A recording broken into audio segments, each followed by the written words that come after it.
नमस्कार दोस्तों, गुटखा, खैनी, तंबाकू, सिगरेट, शराब, सेक्स, XXX की लत के बारे में तो आप सभी जानते ही हैं, जो कि हमारे देश के युवाओं को अंदर से खोखला बना रही है।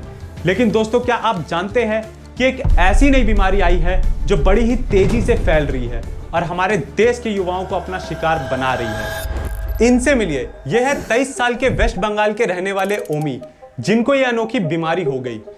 वो क्या आपको पता है? क्या आपको पता है? ये एक ऐसी खतरनाक बीमारी है जिसमें एक इंसान इतना ज्यादा इंफॉर्मेशनल कंटेंट कंज्यूम कर लेता है कि उसकी खुद की थिंकिंग एबिलिटी ही खत्म हो जाती है और फिर वो आधे अधूरे ज्ञान के साथ इंटरनेट पे यैपिंग करने लगता है। और ऐसा ही हुआ ओमी के साथ भी। ओमी के इस बीमारी पे उनके दोस्तों का कुछ ये कहना था।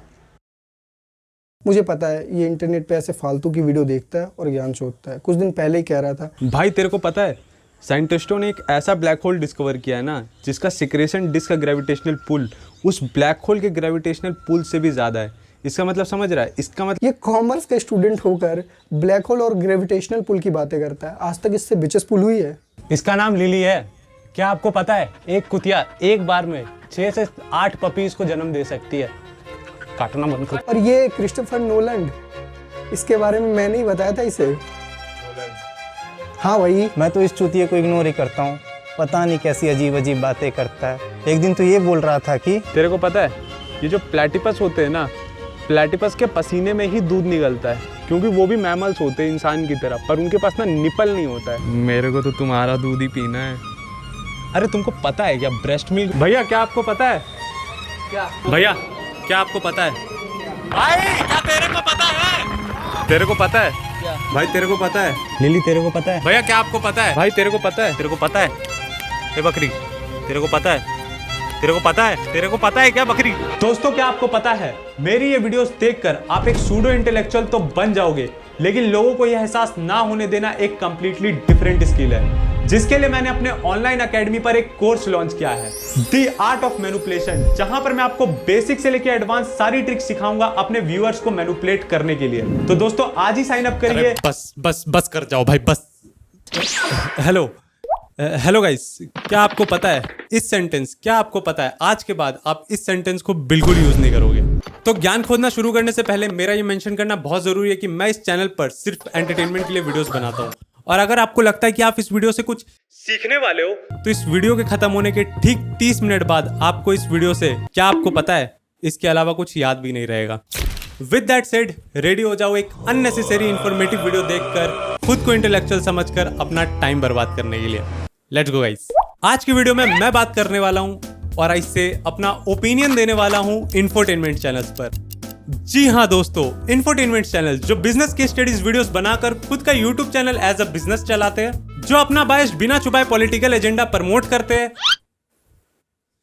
जो फुल इंटेंस बैकग्राउंड म्यूजिक और ADHD वाली एडिटिंग के साथ लोगों को कंटेंट एडिक्शन के बारे में ज्ञान देते हैं। और ऑब्वियसली जिससे मेरे को कोई प्रॉब्लम नहीं है, क्योंकि हर बार की तरह मुझे इस बार भी प्रॉब्लम है ऑडियंस से। बहुत ही ज्यादा बेखौफ बातें होने वाली है इस वीडियो में, लाइक क्यों मैं इनकी वीडियोस रेगुलरली नहीं देखता हूं और देखने के बाद सीरियसली नहीं लेता हूं। और अगर तुम उन लोगों में से हो जो इन्हें बहुत ही ज्यादा रिलीजियसली फॉलो करते हैं, मेरा मतलब जितने भी अंधभक्त है, तो ये वीडियो पूरी देखो, मुझे भी वॉच टाइम दो, क्योंकि तुम्हारे पास वैसे भी कोई काम धंधा है नहीं करने को। सबसे पहले हम खुद से एक बहुत ही ज्यादा इंपॉर्टेंट क्वेश्चन का आंसर करेंगे। Why do they make such videos? क्यों लोग इंफोटेनमेंट वीडियोस बनाते हैं और क्यों तुम्हें रोज इंटरनेट पर एक नया बंदा देश की इकोनॉमी और करंट पॉलिटिकल एनवायरनमेंट में बात करते हुए दिख जाता है? और बहुत ही ज्यादा सोच विचार एंड रिसर्च करने के बाद मुझे ये आंसर मिला कि हर कंटेंट जनरा का एक टाइम पीरियड होता है। जब इंडिया में यूट्यूब नया ट्रेंड में आया था, तब roasting channel, technical channel, tutorial channel और आगे चल के वाइन्स वाले चैनल और कॉमेडी स्केचेस वाले चैनल चलते थे। लोगों ने दुनिया भर का एंटरटेनमेंट कंटेंट कंज्यूम कर लिया और अब वो सिर्फ एंटरटेनमेंट देखकर अपना टाइम बर्बाद नहीं करना चाहते। अब वो चाहते अगर वो कुछ देखे तो उससे उन्हें कुछ सीखने को मिले। इसीलिए अभी के टाइम पे सबसे ज्यादा पॉपुलर जनरा है इंफोटेनमेंट, जहां पर बनाने वाले को लगता है कि वो कुछ काम का बना रहा है और देखने वाले को लगता है कि वो कुछ काम का देख रहा है, लेकिन ज्यादा फर्क पड़ नहीं रहा है क्योंकि दोनों खुद को ही चूतिया बना रहे हैं। इस तरह के कंटेंट को किसी ने बहुत ही सही नाम दिया है एजुकेशनल। मैं पूरी वीडियो में जितने भी क्रिएटर्स को मेंशन करूंगा या टारगेट करूंगा, मुझे उनकी क्वालिफिकेशन से घंटा फर्क नहीं पड़ता है। और आई गेस इनकी ऑडियंस को भी ज्यादा फर्क नहीं पड़ता है, क्योंकि कोई भी क्रिएटर अपने एक्सपर्टीज के अकॉर्डिंग कंटेंट नहीं बना रहा है। मैं कॉमर्स का स्टूडेंट था, मैं बकचोदी कर रहा हूँ। इनका भी पॉलिटिशियंस की तरह कोई धर्म नहीं है। कभी ये पॉलिटिक्स, कभी जियो पॉलिटिक्स, कभी हिस्ट्री, कभी रिलीजियस बिलीफ, यहाँ तक कि शोज और मूवीज पे भी वीडियो बना देते हैं। मतलब जो भी ट्रेंडिंग टॉपिक चल रहा है उस पे एक अननेसेसरली इंफॉर्मेटिव वीडियो, तो ताकि लगे भाई लोगों को कि वो कुछ नॉलेजेबल देख रहे, भाई वो स्मार्ट पर्सन को देख रहे किसी। ओयोमी कोई भी मेजर न्यूज ब्रेकआउट होती है तो ये सब के सब उस टॉपिक पर वीडियोस बनाना स्टार्ट कर देते हैं, वो भी भाई crazy fast speed, lightning McQueen, कचाओ कचाओ, डेमोक्रेसी बचाओ। भाई तुम लोगों ने इस तरह के मीम्स देखे? टर्न्स आउट कि इसके पीछे एक एक्चुअल रीजन है जिसको बोलते हैं द डनिंग क्रूगर इफेक्ट, जिसके बारे में मुझे इस वीडियो के रिसर्च के टाइम ही पता चला है। अगर मुझे यहाँ पर खुद को इंटेलेक्चुअल दिखाना होता तो ये बात मैं मेंशन भी नहीं करता, क्योंकि बाकी यूट्यूबर्स तो माँ के पेट से सीख के आते, मतलब रिसर्च के लिए गूगल थोड़ी करना पड़ता उनको। Anyways, basically the Dunning Kruger effect कहता है एक इंडिविजुअल जिसके पास जितनी लिमिटेड नॉलेज होगी वो अपनी स्किल्स और एबिलिटीज को उतना ही ज्यादा ओवर एस्टिमेट करेगा। इंस्टाग्राम की लैंग्वेज में इस चूतिया में इतना कॉन्फिडेंस कहां से आ रहा है? और एज वंस बादशाह भाई सेड, खाली बर्तन ही ज्यादा आवाज करते हैं। इसका अपोजिट भी होता है, जहां पर एक इंडिविजुअल सेल्फ डाउट करता है, खुद को बहुत ज्यादा इनकॉम्पिटेंट समझता है, लेकिन एक्चुअली में स्किल्ड होता है। इंस्टाग्राम की लैंग्वेज में लिटरली मी बेसिकली सारा खेल सेल्फ अवेयरनेस और सेल्फ इवेल्युएशन का है। बड़े बड़े वर्ड्स, इंटेलेक्चुअल। अब तुम में से कुछ सोचोगे कि भाई मुझे तो डनिंग क्रूगर इफेक्ट के बारे में पता चल गया, अब तो मैं और ज्यादा सेल्फ अवेयर हो जाऊंगा। तो that's not how it's works bro, ऐसे नहीं होता है। क्योंकि तुम्हें किसी चीज की नॉलेज नहीं है, ये नॉलेज होने के लिए भी तुम्हें उस चीज की नॉलेज होनी चाहिए। एक दो बार फिर से रिवाइंड कर लो, पहली बार में मेरे को भी नहीं समझ आया था। और मुझे इतने डम डाउन एक्सप्लेनेशन के लिए जज करने की कोई जरूरत नहीं है, क्योंकि ये वीडियो इस इफेक्ट के बारे में नहीं है। और अगर तुम्हें और जानना है तो विकिपीडिया पेज की लिंक और एक वीडियो की लिंक डिस्क्रिप्शन में दे दूंगा, वो चेकआउट कर लेना। तुम लोगों को लगेगा कि इस वीडियो से इस इफेक्ट का क्या लेना देना, तो सिर्फ लेना देना नहीं है, इस पूरे वीडियो की समरी है ये इफेक्ट, ठीक है? क्योंकि ये वीडियो मैं खुद बहुत ज्यादा सेल्फ डाउट और रिसर्च करने के बाद बना रहा हूं। और अगर तुम इस वीडियो के किसी भी पॉइंट से डिसएग्री करते हो तो कमेंट सेक्शन में जरूर बताना, शायद मुझे थोड़ा और सेल्फ अवेयर होने की जरूरत हो। Back to the main topic. जैसा कि मैंने बोला, इंफोटेनमेंट जनर का कोई भी क्रिएटर अपने एक्सपर्टीज के अकॉर्डिंग कंटेंट नहीं बना रहा है। इनकी एक्सपर्टीज क्या है? नमिता थप्पड़ जाने। क्रिएटर्स का एक सोल रीजन है इस तरह की वीडियोस बनाने का, व्यूज। मैं ये वीडियो क्यों बना रहा हूं? देश का भला, देश का यूथ, देश की घंटा, व्यूज।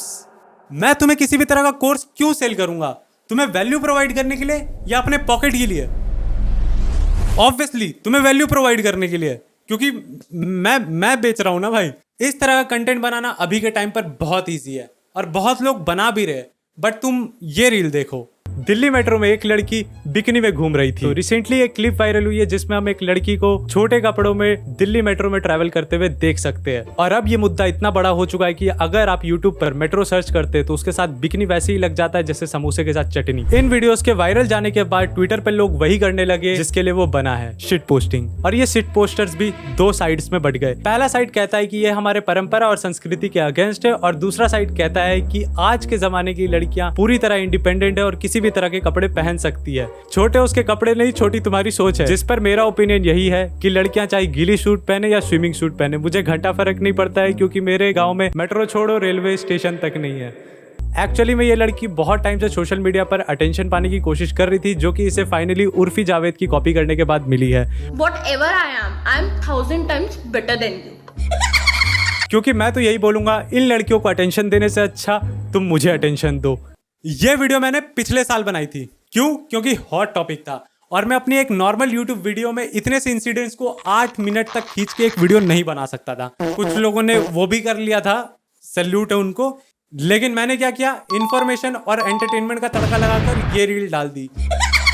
क्रेजी बात यह है कि मुझे सिर्फ 3 दिन में इस वीडियो पर 1 लाख से ज्यादा व्यूज आ गए, और मेरे उस समय 1000 फॉलोअर्स भी नहीं थे। इस वीडियो के बाद मैंने एक और वीडियो डाली जहां पर ये दो लड़कियां नेशनल एंथम का मजाक बना रही थी, और इस पे भी 2 दिन में अच्छे खासे व्यूज आ गए थे। और मुझे समझ आ गया था कि इस तरह के कंटेंट में मुझे व्यूज तो आ जाएंगे, लेकिन मैं जबरदस्ती खुद को इंटेलेक्चुअल नहीं दिखाना चाहता था, और सिर्फ व्यूज के लिए मुझसे ये होगा नहीं। लेकिन इससे एक बात तो क्लियर हो गई थी, लोगों को इन्फॉर्मेशन और नॉलेज के नाम पे कुछ भी दिखा दो, वो लोग देख लेंगे जब तक उन्हें मजा आ रहा है। लोगों को मतलब नहीं है कि इन्फॉर्मेशन कौन दे रहा है, कितना लेजिट है, कितना यूजफुल है। ये सब सेकेंडरी बात है। और क्रॉस चेक तो कौन ही करने जा रहा है, क्योंकि इनकी वीडियोस में सब कुछ 100% सही तो होता नहीं है, क्योंकि कोई ना कोई इनको आए दिन गलत इन्फॉर्मेशन देने के लिए पॉइंट आउट करके दिखाई देता है। और अगर कोई और नहीं दिखाता, ये लोग आपस में ही रैपर्स की तरह भाई एक दूसरे को पॉइंट आउट करने लगते हैं। और अब इसी के साथ हम खुद को आंसर करेंगे, why do we watch such videos? हम क्यों देखते हैं ऐसी वीडियोस? और बहुत ही ज्यादा रिसर्च, फोमो भाई, फोमो। हम लेफ्ट आउट फील नहीं करना चाहते भाई किसी भी कन्वर्सेशन में। हम नहीं चाहते कि कोई हमें बोल दे कि भाई तुझे उस इंसिडेंट के बारे में नहीं पता, भाई तुझे नहीं पता वो चूतिया बॉडी बिल्डर था ना जो वो पुलिस से अरेस्ट हो गया। भाई मैंने तुझसे ड्रेक वर्सेस केंड्रिक पूछा, तू ये अल्ताफ राजा क्या बोल रहा है? और इससे भी इंपॉर्टेंट, हम ये नहीं फील करना चाहते कि हमने किसी चूतिया की 20 मिनट की वीडियो देखी और हमें रिटर्न में कुछ सीखने को नहीं मिला। आयरनी हो रही है बहुत भयंकर। प्रॉब्लम ये कि ऑडियंस ही ढीलीलू है, वो एक्सेप्ट ही नहीं करना चाहते कि वो ये वीडियोस बस टाइम पास करने के लिए देख रहे हैं, क्योंकि 10 मिनट बाद तो वैसे भी उनको सब कुछ भूल जाना है। और ऐसा भी नहीं कि इनकी वीडियोस से कोई कॉम्पिटेटिव एग्जाम में क्वेश्चंस आने वाले जो हम पेन और पेपर लेके बैठ के नोट्स बनाएंगे। क्योंकि लेट्स बी ऑनेस्ट, अगर किसी को सिर्फ सही में एजुकेशन चाहिए तो वो किसी अच्छे टीचर से किसी इंस्टीट्यूट के अंदर पढ़ाई कर रहा है। बट अगेन, मैं ये नहीं बोल रहा हूँ कि इनकी सारी वीडियोस यूजलेस होती है, क्योंकि कुछ टॉपिक जिनके बारे में सबको पता होना चाहिए, जैसे spices causing cancer, Ladakh protest हो गया, मणिपुर वायलेंस हो गया, इसराइल पैलेस्टाइन वॉर हो गया, इन सब पर भी ये वीडियोस बनाते हैं। वो बात अलग है कि सभी इन पर वीडियोस बनाते हैं और सेम तरह की वीडियोस ही होती है। अगर नहीं बनाएंगे तो इनका घर कैसे चलेगा? और जब तक मेरी ये वीडियो आएगी तब तक ये नीट एग्जाम्स और इलेक्शन रिजल्ट पर भी वीडियोस बना चुके होंगे। दोस्तों, इसको बोलते हैं ट्रू जर्नलिज्म, जहां पर आप अपने 4x4 के एसी वाले कमरे में कंप्यूटर के सामने हर साल की तरह इस साल भी हीटवेव वाली टॉपिक पर वीडियोस बनाने के लिए इस साल के डेटा को पिछले साल के डेटा से कंपेयर करके ग्रीन स्क्रीन के सामने आकर यैपिंग करके खुद को एनवायरमेंटलिस्ट समझते हो। भाई इनकी वीडियोस देख के ऐसा लगता है कि किसी 10th क्लास के बच्चे को रोड सेफ्टी पे 300 वर्ड का ऐसे लिखने बोल दिया हो। भाई तू बस पॉइंट्स बता दे मेरे को, बस पॉइंट्स बता दे, बाकी मैं चैट जीपीटी से लिखवा दूंगा। तू जानता नहीं है मेरा बाप कौन है? मेरा बाप बिल्डर है भाई, बॉडी ओ पेड़ की टंगे जो। अगर सच में इंडिविजुअल जर्नलिज्म देखना है ना तो इन दोनों को देखो और सीखो इनसे, क्योंकि कैमरा के सामने आके बकचोदी तो ये भी कर लेता है। और एक तरफ हमारे ध्रुव भैया जो बातें तो बहुत करेंगे, इंडिया भी आएंगे, व्लॉगिंग भी करेंगे, लेकिन किसी आम आदमी के साथ ग्राउंड लेवल पर डिस्कस कर ले। मैंने अब इस तरह की वीडियोस देखना ऑलमोस्ट बंद कर दिया है, क्योंकि मुझे अब वीडियो प्ले करते ही रियलाइज हो जाता है कि मैं अपना टाइम बर्बाद करने वाला हूँ। लेकिन एज ए कंटेंट क्रिएटर मेरे पॉइंट ऑफ व्यू से इनका कंटेंट भी बहुत ही ज्यादा शैलो है। अभी इस तरह का कंटेंट प्रोड्यूस करना सुपर इजी है। तुम्हें क्या करना है, बस करंट अफेयर से अप टू डेट रहो, गूगल से आर्टिकल्स उठाओ अपने बायस्ड के अकॉर्डिंग, चैट जीपीटी से बेस स्क्रिप्ट रेडी कराओ और फिर इम्प्रोवाइजेशन एंड अंधे कॉन्फिडेंस के साथ कैमरा के सामने यैप कर दो। फिर से आयरनी हो रही है बहुत भयंकर। और अगर एक्चुअली में तुम्हें किसी स्किल की जरूरत है इस तरह की वीडियोस को बनाने के लिए, तो वो है एडिटिंग, क्योंकि ऑडियंस का रिटेंशन और वॉच टाइम भी तो जरूरी है, नहीं तो पैसे कैसे आएंगे? अगर तुम्हें खुद पे डाउट आ रहा है कि नहीं ओमी भाई, एक वीडियो बनाने के लिए बहुत सारी स्किल की जरूरत होती है, जो कि तुम सही सोच रहे हो, लेकिन अगर मैं कर सकता हूं तो तुम भी कर सकते हो। और यही सोचना है हमारे 20 मिलियन सब्सक्राइबर वाले ध्रुव भैया का, क्योंकि वो अपने द यूट्यूब ब्लूप्रिंट कोर्स में किसी को भी एक टॉप क्रिएटर बनने की विद्या सिखा रहे हैं। एक नया यूट्यूबर आखिर कैसे इतने बड़े बड़े एस्टैब्लिश्ड यूट्यूबर से compete कर पाएगा। लेकिन यकीन मानिए, मेरी राय में यूट्यूब इंडिया की जो पोटेंशियल है, हम अभी 1% भी वहां तक नहीं पहुंचे। ये जरूर है कि आपको ढेर सारी स्किल्स सीखनी पड़ेंगी एक टॉप यूट्यूबर बनने के लिए। यार ध्रुव भैया, देश में वैसे ही अनएम्प्लॉयमेंट बहुत ज्यादा है। अगर आप वो अपना द यूट्यूब ब्लूप्रिंट वाला कोर्स फ्री में लॉन्च कर देते तो देश के यूथ का कितना भला हो जाता। नहीं, एनीवेज, देश का यूथ ध्रुव भैया के कोर्स खरीदे ना खरीदे पर इंस्पायर पूरी तरीके से हो रहा है। What the hell? Oh my God! भाई ये क्या है? ध्रुव राठी फ्रॉम मीशो। जो लोग भी इनको किसी स्पेसिफिक पार्टी का स्पोक पर्सन बोलते हैं, मेरी नजर में बिल्कुल सही बोलते हैं, क्योंकि इनमें और मल्टी लेवल मार्केटिंग वालों के स्पोक पर्सन में ज्यादा डिफरेंस नहीं होता है। लेवल सबके निकलेंगे। मल्टी लेवल मार्केटिंग वाले तुम्हें सपने बेचते हैं, ये तुम्हें fake sense of knowledge, courses और एप्स। बस तुम लोगों ने रील्स पे इस तरह की वीडियोस तो जरूर देखी होगी। जल्दी से मुझे फॉलो करके इस रील को सेव कर लो और कमेंट सेक्शन में आबरा का डाबरा लिख दो, क्योंकि ये वीडियो तुम्हारे फ्यूचर में बहुत काम आएगी। और YouTube वीडियो की तो स्टार्टिंग ही ऐसी होगी। क्यों ये वीडियो आपको पूरी देखनी चाहिए और क्यों ये वीडियो बहुत ही ज्यादा इंपॉर्टेंट है आपके लिए और देश के उस हर नागरिक के लिए जो इस देश से प्यार करता है। व्यूअर को वीडियो के स्टार्टिंग में ही फोमो दे दो, एक अर्जेंसी क्रिएट कर दो। अगर तुम अपनी माँ को इस वीडियो के बाद जिंदा देखना चाहते हो तो इस वीडियो को अभी लाइक करो। किसी भी रैंडम एस इन्फॉर्मेशन को इंपॉर्टेंट का टैग देकर व्यूअर को इन्फॉर्मेशन ओवरलोड कर दो। इनकी स्क्रिप्ट कोई और लिखता है, एडिट कोई और करता है, क्रिएटर्स 10-20 लोगों की टीम रेडी कर रहे हैं तुम्हें वैल्यू प्रोवाइड करने के लिए घंटा कंटेंट प्रोड्यूस करने के लिए, और कंटेंट प्रोड्यूस किया जाता है इंगेजमेंट के लिए। ये किसी भी ट्रेंडिंग टॉपिक पर 3 से 4 दिन में वीडियो बना देंगे, और मुझे तो लगता है एक बार स्क्रिप्ट रेडी होने के बाद उसे कोई दोबारा क्रॉस चेक भी नहीं करता है, क्योंकि जल्दी इतनी इन्हें वीडियोस बनाने की। सेम मूवी रिव्यूज चैनल जैसा ही हाल है इनका, बस इनके पास स्क्रिप्ट होती है और वीडियो में quality.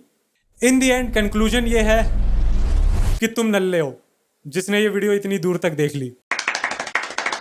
Jokes aside, information overload एक रियल प्रॉब्लम है, क्योंकि इंटरनेट से पहले तुम्हें डिप्रेशन और एंजाइटी का मतलब भी नहीं पता था। वो इंग्लिश में एक लाइन है, the more you learn the more you realise how little you know. और वीडियो के एंड में मैं बस यही कहना चाहता हूँ कि खुद को चूतिया बनाना बंद कर दो। If you are wasting your time just accept it. और सिर्फ इंटरनेट पे किसी सो कॉल्ड इंटेलेक्चुअल की बातें सुनकर खुद को स्मार्ट समझना बंद कर दो, क्योंकि तुम और वो क्रिएटर दोनों डनिंग क्रूगर इफेक्ट का शिकार हो। और इसलिए हर कन्वर्सेशन में सिर्फ कूल लगने के लिए भाई तुझे पता है ये बोलना बंद कर दो, कसम से मूड की मात जाती है। लेकिन अगर तुम्हें कोई बोलता है कि भाई क्या तुझे पता है, तो उसको बस इतना रिप्लाई करो, पूछा किसी ने नहीं पूछा। बाकी आई होप कि अब से तुम खुद को आंसर कर पाओगे कि जो भी तुम देख रहे हो वो बस एंटरटेनमेंट और एंजॉयमेंट के लिए है या फिर नॉलेज और इंफॉर्मेशन के लिए, क्योंकि इंडस्ट्री वाली तो बनाते रहेगी। बाकी मैटर तुम्हारे हाथ में है कि तुम्हें देखना है या नहीं। एंड रिमेंबर, एजुकेशन इंपॉर्टेंट है, अननेसेसरी इंफॉर्मेशन नहीं।